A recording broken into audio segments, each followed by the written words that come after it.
Hello friends, welcome back to my YouTube channel.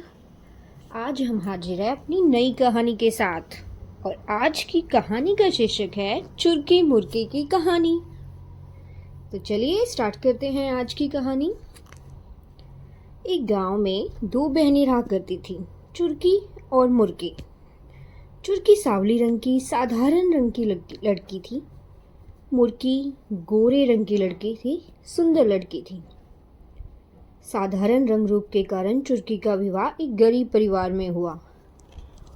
वहीं मुर्गी सुंदर होने के कारण उसका विवाह एक अमीर व्यक्ति से किया गया। अपनी सुंदरता का घमंड मुर्गी को पहले से था। उसके बाद अमीर घर में रिश्ता होने के बाद उसका घमंड और ज्यादा हो गया। दोनों बहन आसपास रहा करती थी। जब भी मौका मिलता तो मुर्गी चुरकी को उसकी गरीबी के कारण नीचा दिखाने की कोशिश करती। चुरकी को बुरा तो लगता, लेकिन वह कुछ कहती नहीं। चुरकी के दिन बड़ी तंगी से गुजर रहे थे। 2 वक्त की रोटी भी जुटा पाना मुश्किल था। कई बार उसने मुर्गी से मदद भी मांगी, लेकिन मुर्गी ने उसकी कोई मदद नहीं की। एक दिन चुरकी ने सोचा कि दूसरे गांव में रहने वाले अपने भाई से मदद मांग लूं। वह इनकार नहीं करेगा। वह अपने बच्चों को अपने पति के पास छोड़ के दूसरे गांव के लिए निकल पड़ी। रास्ते में उसे एक गौशाला दिखाई दी, जिसके द्वार पर एक गाय खड़ी थी। चुरकी को देख गाय बोली, बेटी जरा मेरी गौशाला साफ कर दे, बैठने की भी जगह नहीं है। चुरकी ने देखा कि पूरी गौशाला गोबर से भरी है। फिर भी उसने गौशाला साफ कर दी तो गाय ने उसका धन्यवाद किया और वापस जाते समय मिलकर जाने की बात कही। फिर चुरकी आगे निकल गई। कुछ दूर जाने के बाद बेर का पेड़ दिखाई दिया। वह पेड़ के पास से गुजरी तो बेर के पेड़ ने कहा, बहन नीचे ना बहुत सारे कांटे हैं, जरा साफ कर दे। तो चुरकी ने बिना देरी किए पेड़ के नीचे के सारे कांटे भी साफ कर दिए। पेड़ ने भी उसका धन्यवाद किया और पेड़ ने भी गाय की तरह यही बात कही कि वापस जाते समय मिलकर जरूर जाना। फिर आगे बढ़ी तो एक बूढ़ी अम्मा दिखाई दी, जो सिर पर एक भारी टोकरी ले रही थी। चुरकी ने उससे पूछा, कहाँ जा रही हो अम्मा? तो बूढ़ी अम्मा ने कहा, गांव तक जा रही हूँ बेटी। चुरकी ने कहा, मैं भी गांव जा रही हूँ, लाओ अपनी टोकरी दे दो। बूढ़ी अम्मा के सिर से टोकरी ले ली चुरकी ने। दोनों साथ साथ गांव पहुंच गई।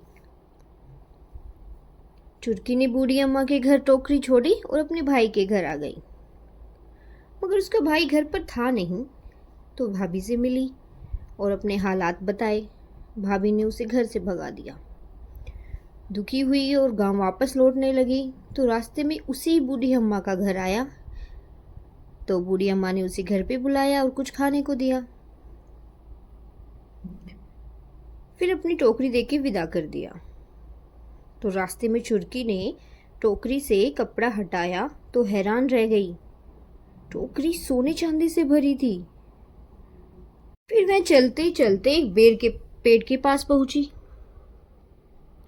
तो पेड़ ने कहा, रुको, मेरे तने के पास तुम्हारे लिए एक उपहार है। चुरकी ने उपहार देखा तो जवाहरात की पोटली मिली। वह बेर का पेड़ के धन्यवाद करके आगे गई। चलते चलते गौशाला के पास पहुंची तो गाय भी उसका इंतजार कर रही थी। अपने गले में बंधी सोने की घंटी उसे दे दी। तो चुरकी जब घर पहुंची तो इतनी सारी चीजें पति और बच्चों को दिखाई तो सभी खुश हो गए। उनके दिन फिर गए। वे गांव के अमीर लोगों में शुमार हो गए और ये देख उसकी मुर्गी बहन जल गई।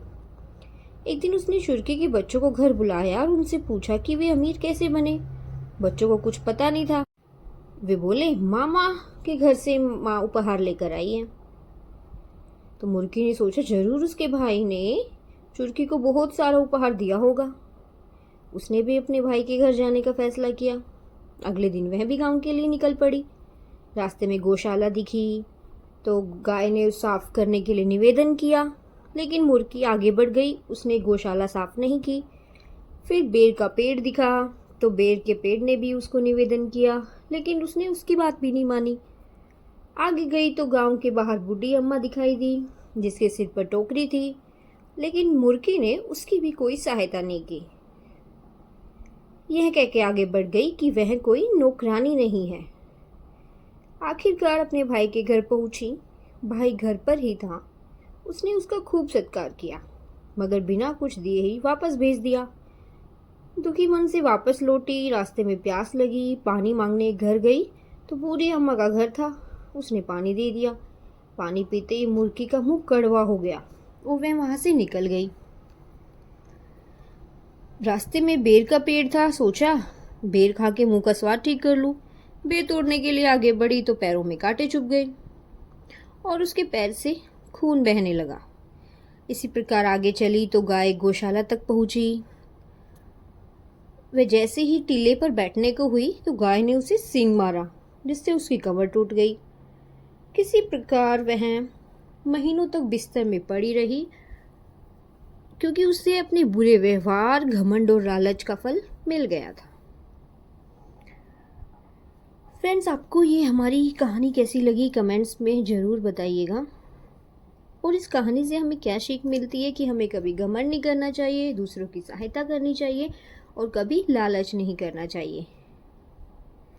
पसंद आने पे लाइक्स और शेयर करें और ऐसी अन्य कहानी के लिए मेरे चैनल को सब्सक्राइब भी कर लें।